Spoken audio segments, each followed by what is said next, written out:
जेठ किसको कहते हैं? बताओ, जेठ किसको कहते हैं? पत्नी के पति के बड़े भाई को ही तो जेठ कहते हैं कि नहीं? अगर पत्नी अपने पिता को पिता मानकर सम्मान करती है, इज्जत करती है, तो ससुर भी पिता ही समान होता है। ससुर का जैसे सम्मान करती है, आदर करती है। और पत्नी के लिए पति क्या है? परमेश्वर है, पूजनीय है। जैसे पति का आदर करती है, सम्मान करती है, और परमेश्वर है तो उसके लिए पूजनीय भी है। पति क्या है? पति पूजनीय है। पत्नी अपने पति का चरण स्पर्श करती है, प्रतिदिन करे तो और ठीक है। उसके लिए पति पूजनीय है, पर पति से भी बड़ा पूजनीय कौन है? जेठ। जेठ पति से भी बड़ा पूजनीय होता है। पर पत्नी जेठ का आदर करे, सम्मान करे, पर जेठ का कभी शरीर स्पर्श नहीं करना चाहिए। उस जेठ का चरण नहीं छूना चाहिए। दूर से सम्मान कर लो, दूर से प्रणाम कर लो, चरण छू लो, पर शरीर टच नहीं करना चाहिए।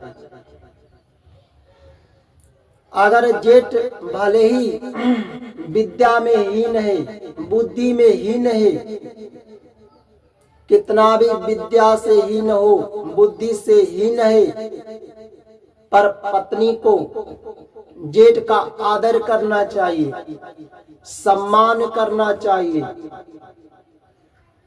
जैसे ससुर के रहते कोई अगर काम पड़ता है बाहर से सब्जी राशन का, तो जेठ से मंगा लेना, ससुर से सास से मंगा लेना चाहिए, पति से मंगा लेना चाहिए।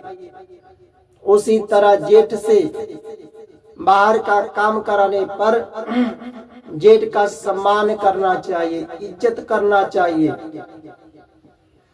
उसे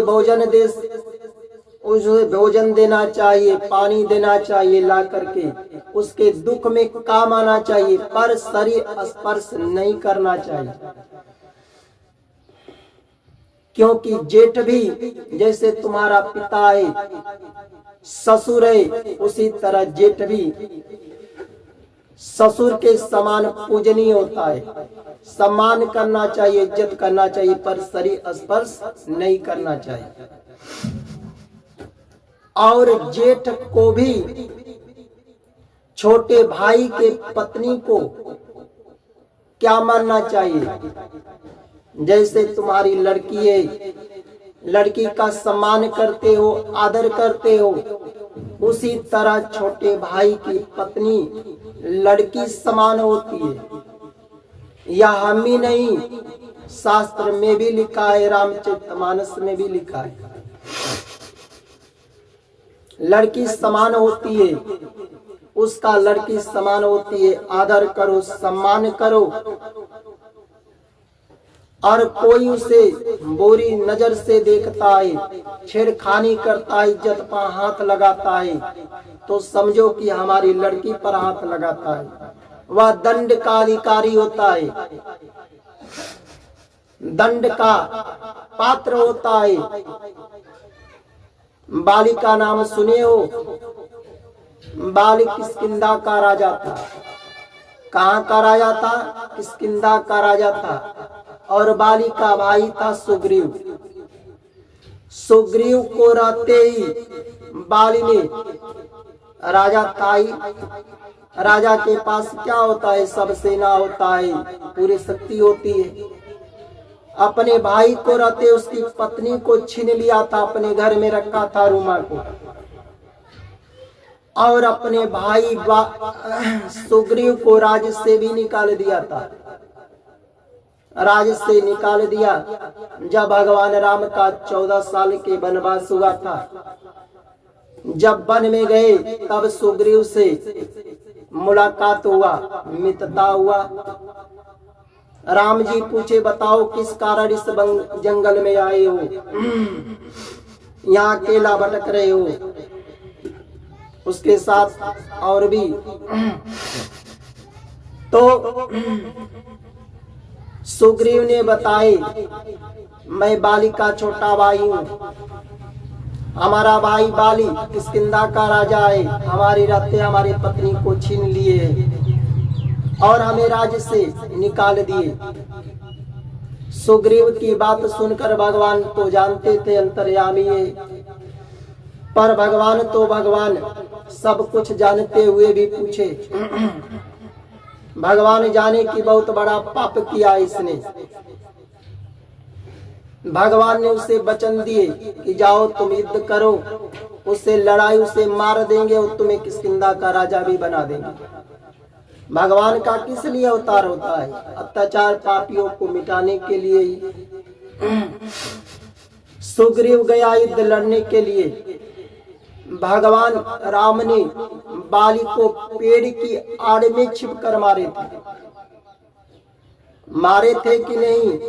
रामायण में भी लिखा है, जब बाण मारे, बाण जब बाली ने धरती पर गिरा तो भगवान से प्रश्न किया कि हे भगवान, किस अपराध के कारण हमें बाण मारे हो? आपके राज्य पर तो हम कभी चढ़ाई भी नहीं किया, ना हमसे और आपसे कभी दुश्मनी थी, पर हमने क्या गलती किया कि हमें बाण मारे हो? तब भगवान ने कहे,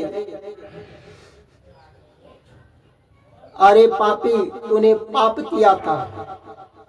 भले तुम राजा हो, अपने छोटे भाई को राते उसकी पत्नी को छीन करके अपने घर में रखा था, बहुत बड़ा पाप किया था और बिना गलती को उसे राज्य से निकाल दिया।